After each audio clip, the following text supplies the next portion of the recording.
Okay, so this vlog is based on the assumption that everything one reads on the internet is fact. Ladies who vlog, drop verbal bombs, telling the world we up to something, sharing the love. Yeah, tell them who we are. That's awesome.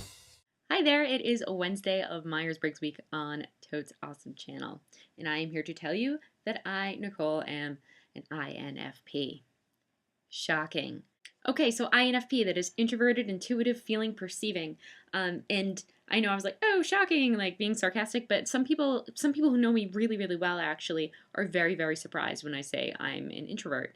And like even one of my best friends from high school said it to me the other day, and she was like, you are an extrovert, you're out of your mind. And I mean, I think that's just a common misconception, right? Well, first of all, none of these things are absolute. They're primary and secondary characteristics. And just because I'm an introvert doesn't mean that I can't be skilled somewhat at extroverted activities. They're just not my strong suit or preference or just default. They're not my default. That's a good way to put it. So I can, be socially competent. I just need to go home and take a nap after being on for a couple hours. Today was a really good example of that for me. I had like 4 hours of meetings at work, and the first thing I did when I came home was curl up on the couch and watch Gossip Girl. And I now have some really good justification for why I get so wrapped up in my stories and my shows. And that was one of the questions on like the last round of the internet freebie version of the test I took. Like, do you get like very involved in your soaps? And I'm like, yes, and it's because I'm a introverted feeling person. And it's why I like my books and my shows, and feel very, very validated right now for my attachment to Serena van der Woodsen.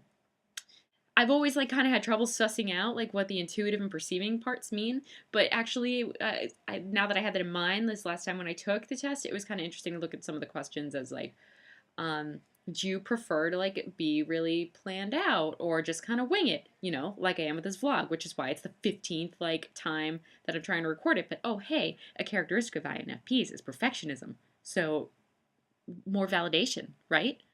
I do think it's interesting that I feel like I have less of a grasp on the N and the P part of this when those are the places where I had like lower percentages. Like I wasn't in like the 78th percentile or whatever like I was for the I.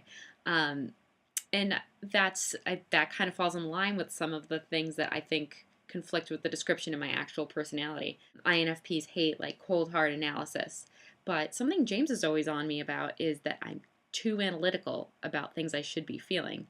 And I think that actually ties more back to the fact that INFPs aren't supposedly great at expressing all of these feelings they're feeling. So I'm sure that's some kind of like fallback for me. Speaking of James, I am very curious to know what his test results would be. I'd put money on I and J. I'm not sure about the in-between.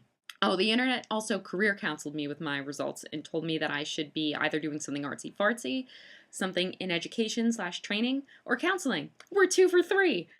Then the internet also told me that Sylvia Plath and Virginia Woolf and Vincent van Gogh were all INFPs too, so I guess I should watch out. I don't even know. All right, so I'm gonna go feel my feelings while I read a book quietly and contemplate existence and try to not stick my head in an oven. Good night!